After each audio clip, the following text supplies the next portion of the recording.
let's welcome Nathan Finochio to River Valley Conference, endorsed by my mom.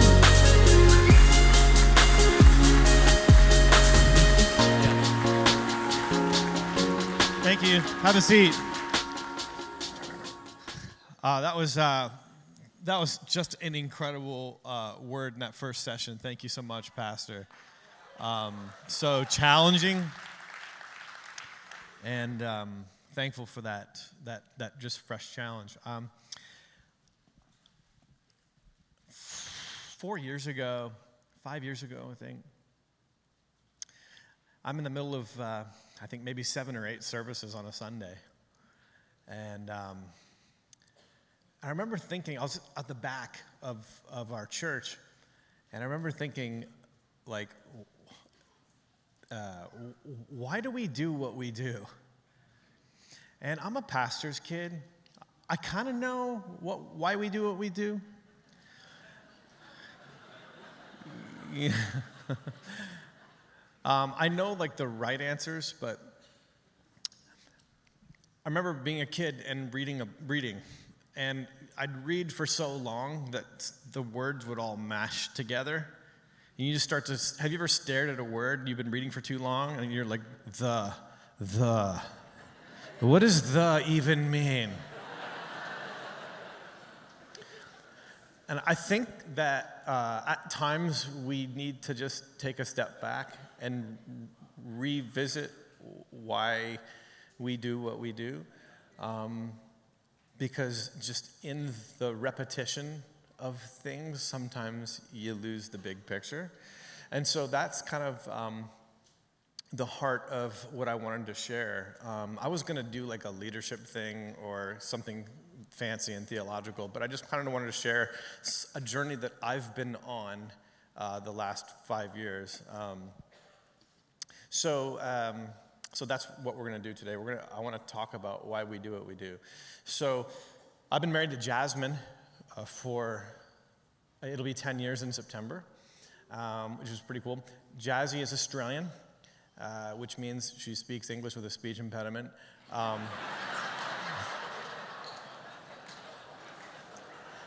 I figured that we would have more in common. I'm a Canadian. She's an Australian. The Queen sent the horse thieves to Australia and the murderers to Canada. You know, we have the Commonwealth in common, right? Like, we used to be penal colonies. Turns out we didn't have that much in common. And the divorce year, you could, simple Google search, but the year of divorce is year 7 for the average marriage.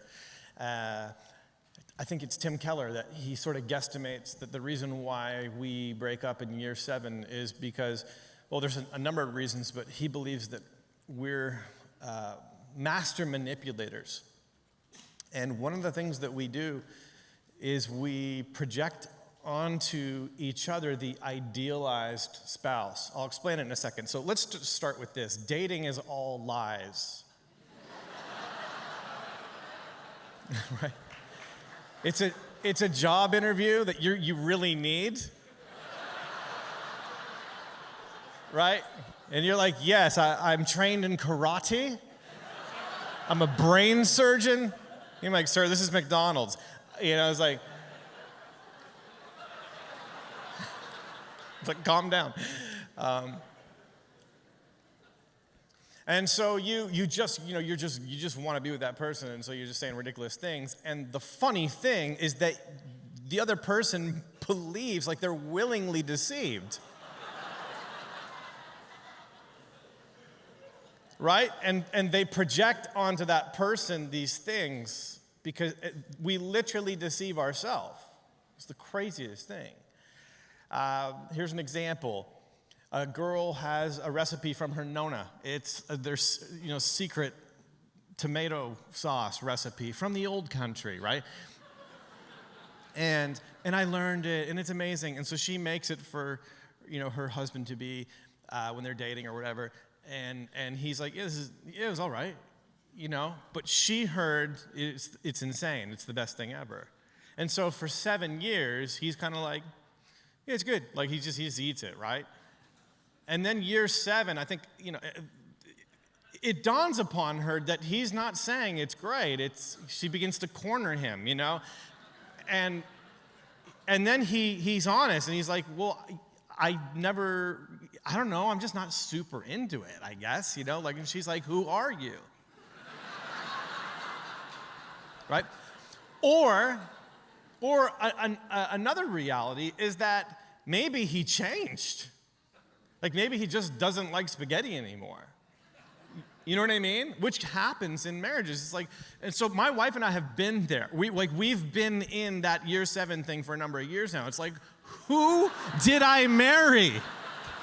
Who are you? For real, dude. That's where we're living. And so, we've been in this journey, getting to know you, getting to know all about you. Jazzy,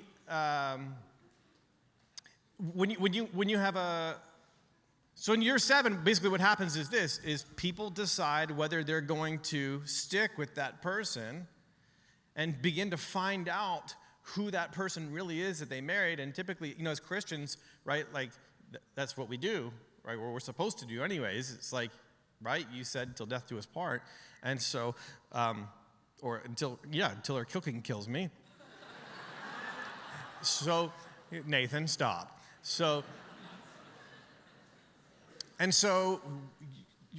Because we have this commitment, so we begin to just, who are you? I don't know who, I thought that you were this person, but you're not, you're this person. And so you begin that work of really beginning to get to know one another again. Or, and what is the case, many people just go and do the exact same thing all over again to somebody else. Just another 7 years of lies, and then they do it again. 7 years of lies, and it's crazy. Okay, so I'm a Christian. My wife is a Christian. We're committed to one another, and so we're discovering one another. And it's been an incredible process. So the experts say that you have to listen to one another.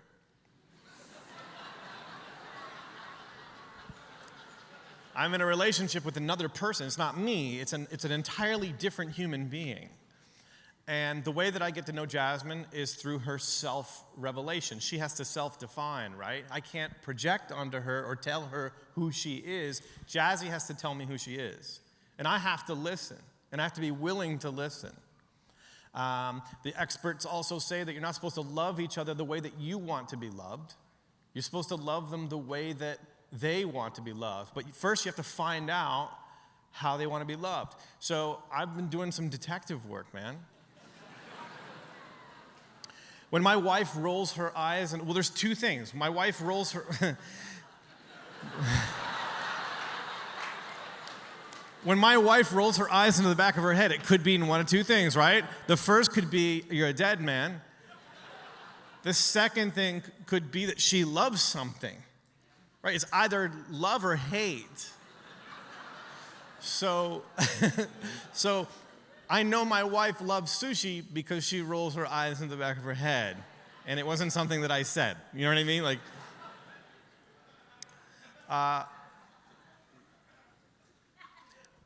my wife loves avocado toast. I'm a Canadian. In Canada, when we eat breakfast, we eat pork, links, Canadian back bacon. We get strip bacon as well, okay? 3 eggs, maybe some beans, whatever. You eat the important stuff first, and then, usually the toast comes, but it's on its own plate because it's not really invited to the party. You know what I mean? It's like, oh, you're here. You eat the important stuff, right? And then you take the toast, you wipe your face with the toast, and you throw it on the ground. Because toast is trash in Canada. And if for some reason you're still hungry, you smother it in jam to disguise the taste of toast. Right? I would never think to love my wife by giving her toast for breakfast. That's the thing. But Australians are gaga for avocado toast, right?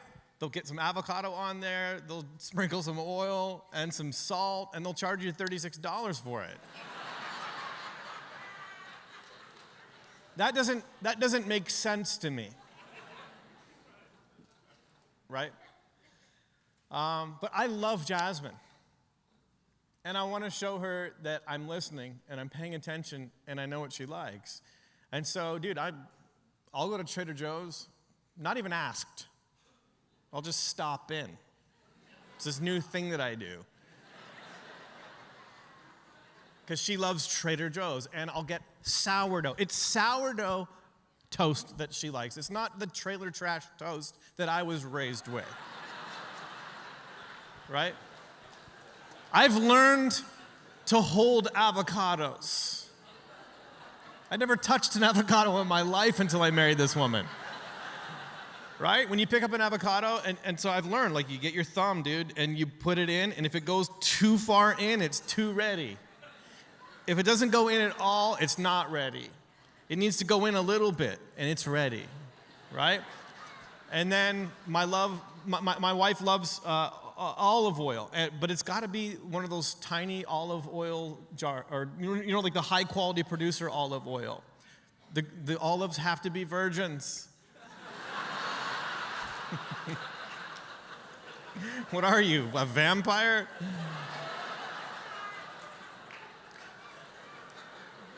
Right? Not the jug that I would buy, right? The trailer trash jug. Jazzy wants pink Himalayan salt. Not the trailer trash salt that I was raised with. Right? I'm learning to pay attention to the details because I love Jazz. And I want to show her that I'm paying attention. Now, people have preferences. People have preferences, dude. And their preferences are strange. They're strange to us. They don't make sense. Would you agree that people have preferences? They just do. Well, God is a person. He's not an impersonal cosmic force. He's not a vibe. God's a person. And as a person, he has preferences. God is a person, and as a person, he has preferences. And I'm in a relationship with him. I've seen the relationship versus religion thing pitted on the internet. Okay, let's go with that. I'm in a relationship. I can't give Jasmine whatever I want. There's some rules in my relationship with my wife. There's some things I can't do. Well, it's a relationship. Yeah, with the God of the universe. Right? It doesn't mean, buckle up, Lord and Savior. I'm driving. We're doing all the things that I want to do in this relationship, right? It's like, Jesus is like, not Denny's again.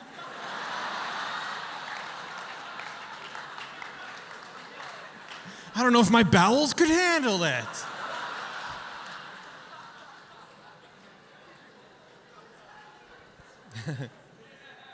Our churches are full of spiritualists, Christian Buddhists, right? Spirituality on their terms. And God is just this cosmic force. He's an add-on, right? But that's not Christianity. Christianity is this thing where God is a person. He has preferences. You're in a relationship with him. You need to find out who he is.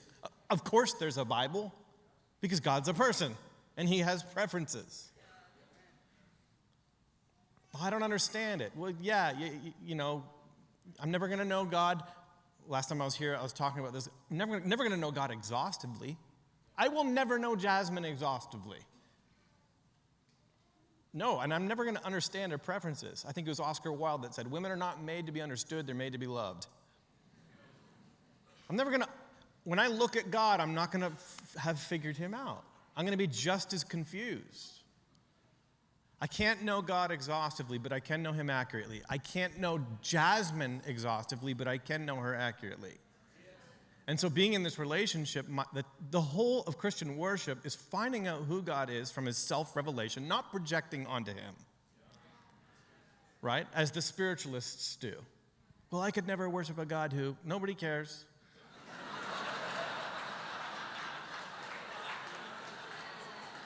Right? Well, I could never be in a relationship with somebody who loves avocado toast. Well, tough beans, right? That's not how life works. All of Christian worship is finding out who God is, finding out what he likes, and giving him the avocado toast. Okay, let's look at some passages of Scripture. Psalm 141. Psalm 141. This is David. This is one of his Band on the Run songs. He's in the wilderness, presumably. And he wants to be at the tabernacle because that's his favorite spot to hang out. But he can't be there. And so he's saying, God, let my prayer be counted as incense before you. And he's praying through the tabernacle furniture. So, Ark of the Covenant, God's green room. There's a veil across the... Right? The ark of the you know the veil, you know, the one that was torn, that one, okay. On the other side of that veil, there's a table with a bowl of incense. Immediately, on the other side of that veil. And the priests were to keep incense burning perpetually in that bowl. And God can smell the incense, right, on the other side of his veil, because masks don't work.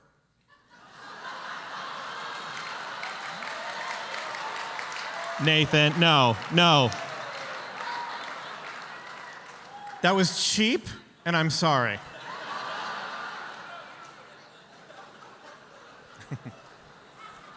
David's saying, God, I know, you know that incense that's right outside of your green room? I know that I'm here in the wilderness, but if I pray, would my prayers be like that incense? And God's going, yes, I smell your prayers.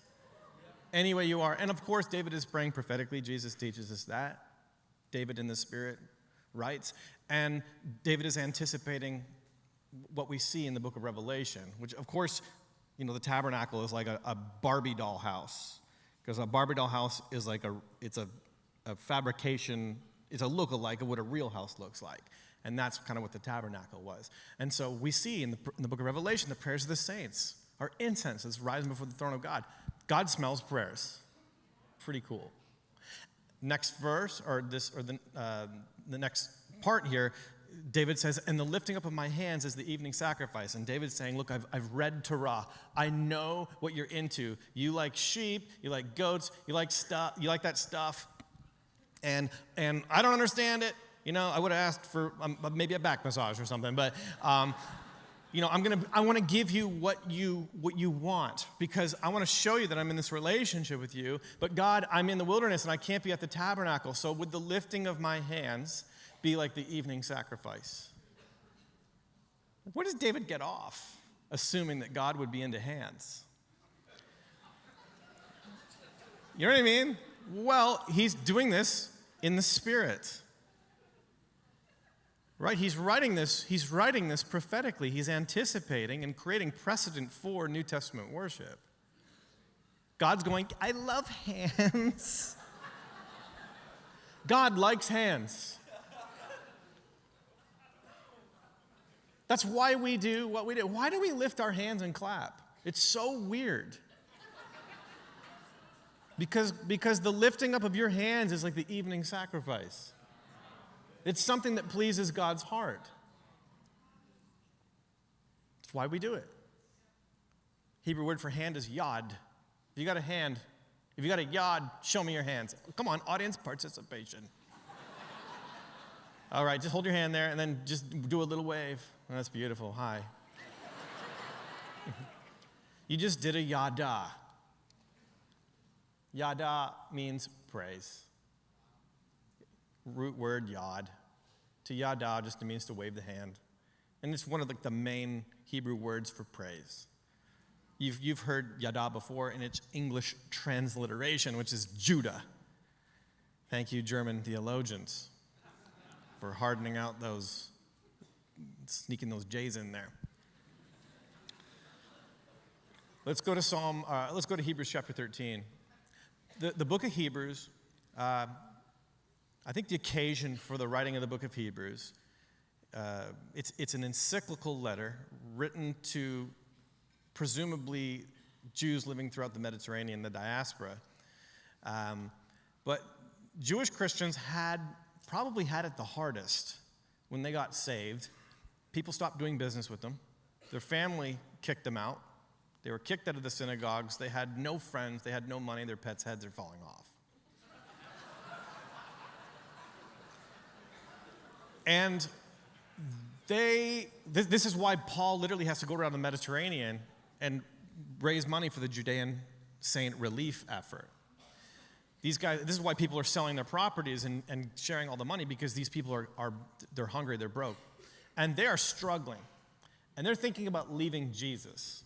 Not just because of the economic persecution, socioeconomic, but now their detractors are beginning to step up, and they have some reasons why these Jewish Christians should consider leaving Jesus. And so the book of Hebrews is sort of this polemic against their detractors, saying, man, Jesus is better than Moses, Jesus is better than the priesthood, Jesus is better.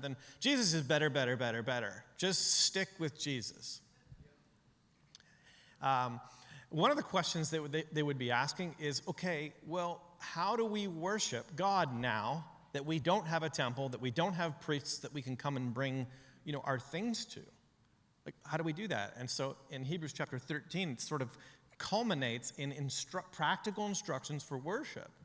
And so the author says this, through Jesus then, you're wondering how to worship? Through Jesus then, let's lift up continually. They're like, what, we can do this all the time? Yeah, anywhere, yes, it's pretty awesome. Continually offer up a sacrifice of praise to God. Sacrifice of praise, that concept it's a copy and paste from Psalm 141, verse 2, which would matter a lot to the Jewish, the original audience here, who would go, wow, there's Old Testament precedent for this. Because David lifted his hands as the evening sacrifice. The church fathers believe that the book of Hebrews was written first in Hebrew and then translated into Greek, and makes sense because the Greek is so technical. Perhaps that said, it read a sacrifice of yada to God. Regardless, we know that just from the structure and the idea, it's from Psalm 141. And then you have it connected to the lips, the fruit of lips that acknowledge his name, so the prayer's there. And then the next verse, do not neglect to do good and to share what you have, for such sacrifices are pleasing to God. So sacrifices, interesting. I think that this is a concept that both clergy and laity struggle with theologically. Like, I thought we don't do sacrifices anymore. Well, yeah, we do. They're everywhere in the New Testament, as we'll see in a moment. We don't sacrifice for the forgiveness of sin. We sacrifice from the forgiveness of sin. Right? By the way, grace is not opposed to works, it's opposed to merit. Right? In fact, grace empowers works. Right? When the grace of God is really at work, man, you start to sacrifice. But the concept of sacrifice is everywhere. The New Testament is replete with it. Such sacrifices are pleasing to God. So we sacrifice because we're in this incredible relationship. God has forgiven our sins as far as the east is from the west, so far as he removed them. Right? It's just like we're in relationship with God now. That's insane. And we want to show God that we know who he is and that we love him, and so we bring these sacrifices. Other reason why we do it is because it's our job. 1 Peter 2:5. You yourselves, like living stones, are being built up as a spiritual house. Once you're the spiritual house, you become the holy priesthood. It's an unlock. It was meant to be a joke. but it's kind of true. We're priests. And what do priests do? They minister to the Lord and they minister to others.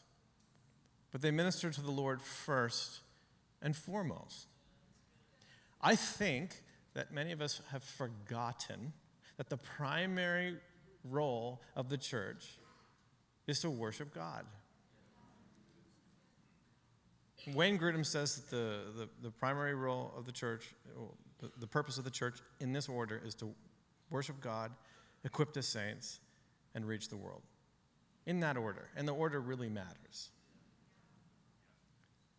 I think the Westminster Shorter Catechism goes something like, what is the chief end of man? The chief end of man is to worship God and enjoy him forever. So I exist to worship God, and of course, the church exists to worship God, first and foremost and primarily. I'm all for reaching the world. I'm all for feeding the poor and all those things, and these are things that the church needs to continue to do. But I've often heard some that are like, well, we need to, sell our buildings and we need to be more about our communities. And no, because if the only thing we did was pour all of our money at Jesus' feet, it would be enough. Oh, well, you could sell that for the poor. No, we're worshiping Jesus first. Right? We often forget our first and foremost duty, and that is to worship God.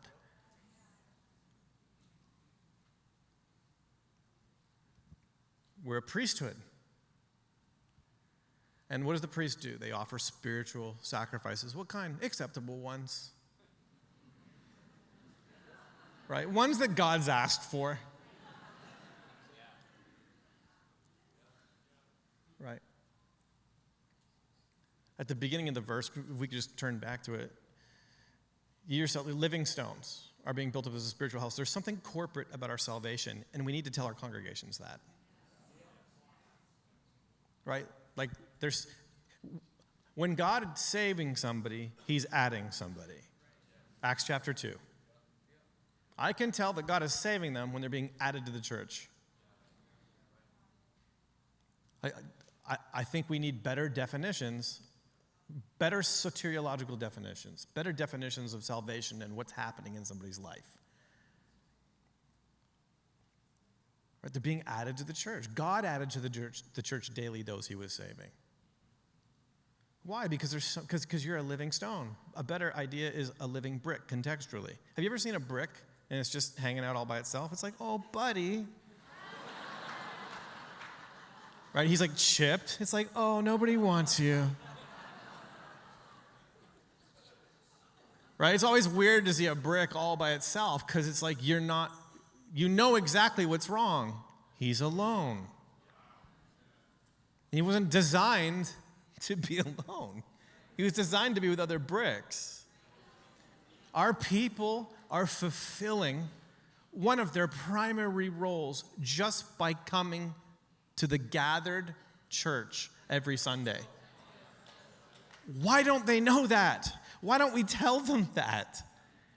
Dude, you're being a living stone today because at home, in your underwear, watching church online, eating hot Cheetos, you're a rolling stone. I'm sorry. I like church online if you're in traction. Right? Like if you're doing like a drone strike in the Middle East, you know what I mean? It's like, watch church online.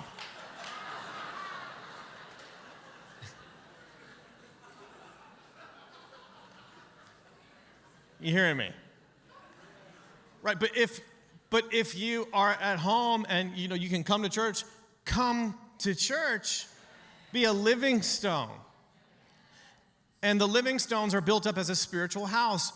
The gathered church becomes the priestly church. Built up as a spiritual house to be a holy priesthood. To offer spiritual sacrifices acceptable to God. So of course you can offer them everywhere, but Peter is saying, man, the gathered church is where we really unlock some aspects of the priesthood that we just don't unlock alone.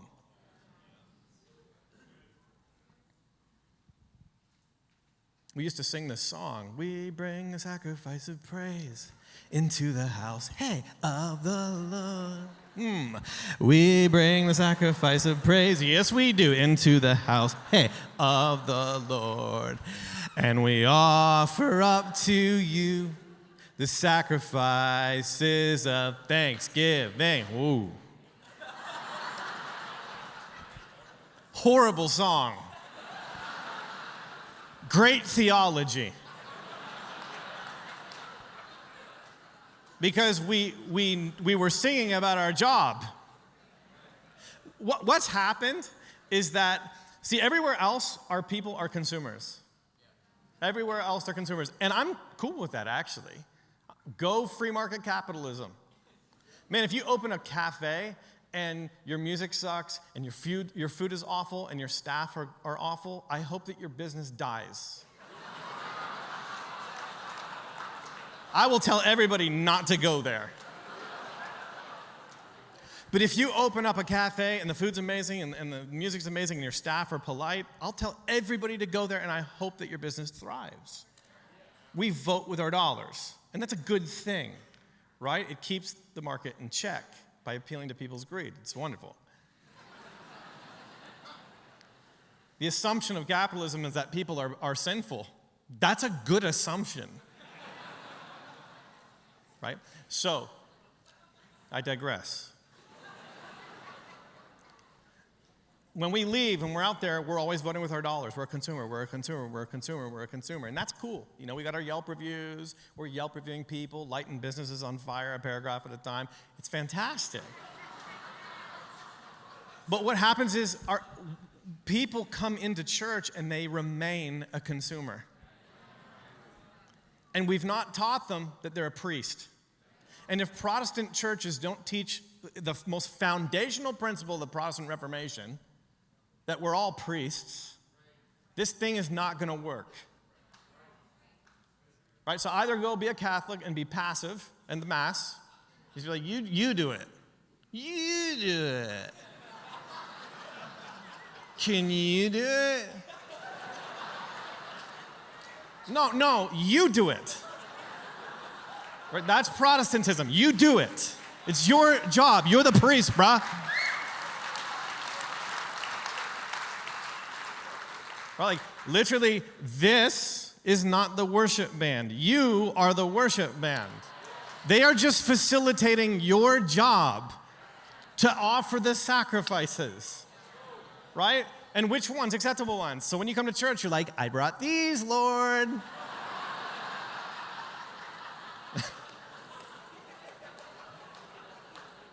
I think that our people think that church is about them. And it's really unhealthy to think that way. Read 1 Corinthians 11.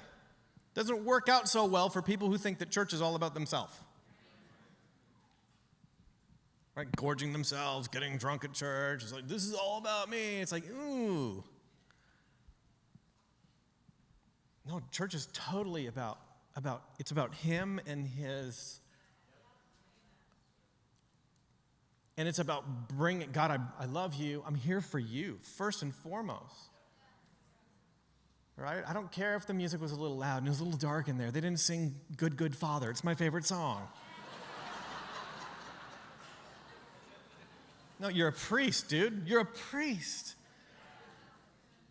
If we shift that in churches, huge shift.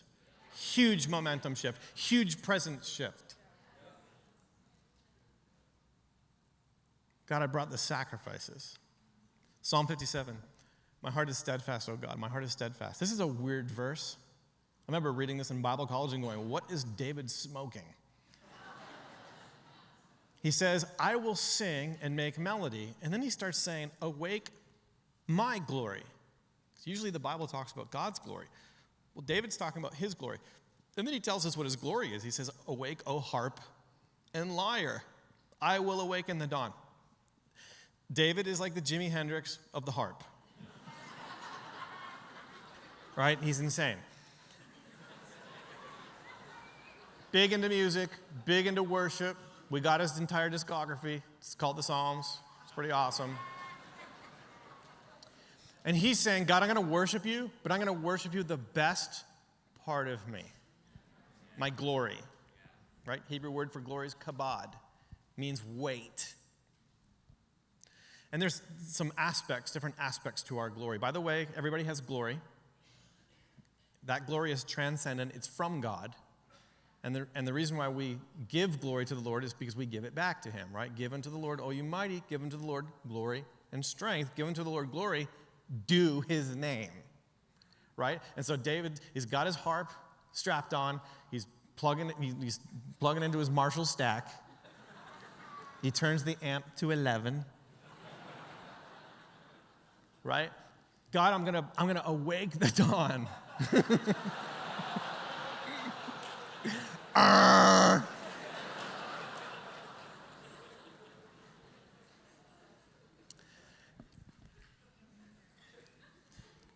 Your kabod is why somebody would text you and ask you for help. Your kabod is the reason why somebody would call you and ask you for your opinion, your advice, your weight. It's what you bring to a room. It's the value that you bring. Kabod isn't just what you're good at, it's also your presentness. I was at a Calgary Flames playoff hockey game, unfortunately, last year.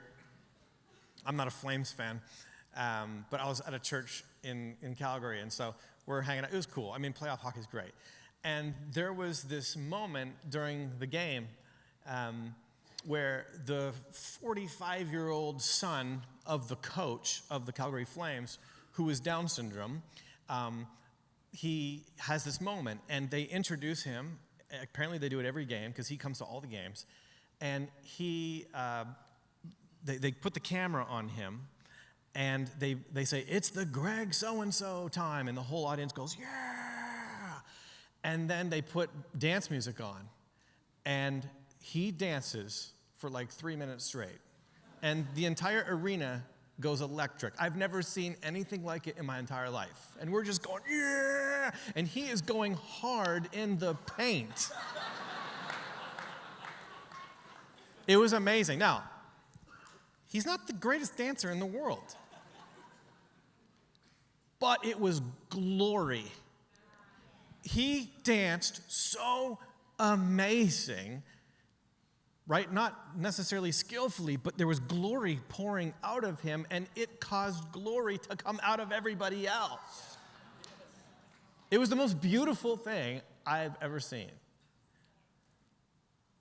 Not necessarily what you're good at, it's when you turn up, when you're present. Man, I remember the first date with my wife. Don't wanna miss a thing, 'cause even when I dream of you. Do you remember that? Come on, the first date, and you're just like, tell me every detail. Don't spare them. Right? That's glory. One of the ways that I love my wife is by listening to her psychotic dreams. I give her glory. I give her my attention, right? Undivided. She always dreams. She always has a weird dream. So we'll be driving, and maybe we'll have a moment, and I'll be like, so, did you have a dream last night? And she'll be like, yeah. What happened? Well, I was in Jurassic Park. Jurassic Park. Show interest, make eye contact.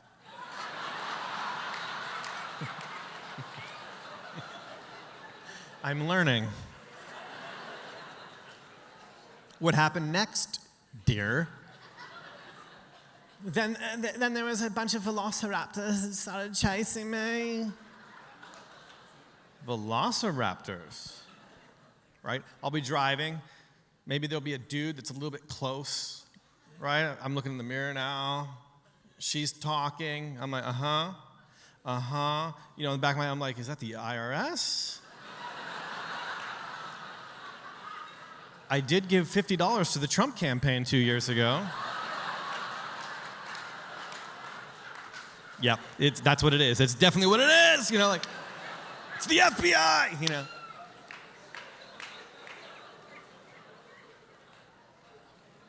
My wife will go, Nathan, where are you?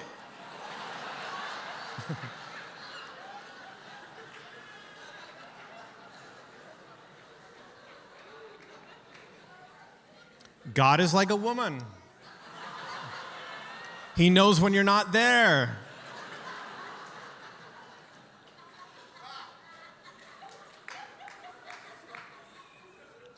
See, God wants yod, and so we give him hands. I lift my hands because God likes them.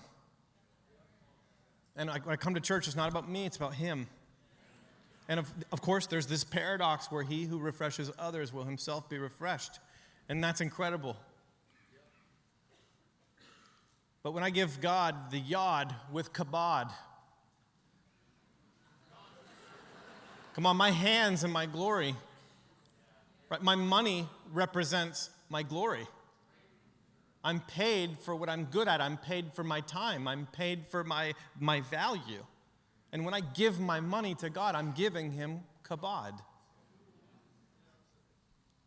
Right? My attention, my affection, as Pastor was saying, my affections, God, my attentions.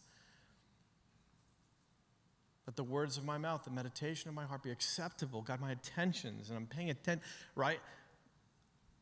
I'm giving him my hands and my heart. When I give God yod with kabod, I get God with kabod. Because God has a glory, God has a weight. And see, that's the whole point of church. The whole point of church is as we give to the Lord, he shows up in glory. Like, why do we come? We come to minister to him. As we're ministering to him, he shows up. We can experience him on a corporate level, but on an individual level. There's this principle in the Old Testament. Every acceptable sacrifice has a divine response. Every single time that somebody builds an altar the way God asked for it, and they put what God asked for on the altar, God literally, every single time, shows up. Every single time. So when I come to church, I can't wait to lift my hands because I need God. That's why I do it. Because every acceptable sacrifice has a divine response. When I lift my hands, I know that fire's coming on my altar. Right? When I give my money, I know that fire's coming on my altar. It's why we do what we do is because we need the presence of God in our lives and in our churches. And our people need to know why they give. Well, we give because we're extending the gospel. Yeah, that's part of it. Yeah, we give because we need to get this new thing. Yeah, it's part of it. We give because no, you're giving because you get God. You give because you need the glory of God in your life. What would it look like if God's kabod started to show up in your life? That's what it looks like for Christians who are priests. And as pastors, we need a reminding just like that. What is it? Why do I do what I do? Because I desperately need the glory of God in my life. And why do we gather as a church? Because we need to meet with God. That's why. First and foremost, we build altars. Why don't you stand? Father, thank you for altar building, glory-filled churches. God, your presence is the goal. Your presence is everything. We need you. We desire you. We want you. Make us priests again, God, not consumers. God, I ask you that we wouldn't be people that cater to consumerism either. We wouldn't be leaders that cater to consumerism. We'd be leaders who help people become priests so that they encounter God. In Jesus' name, amen.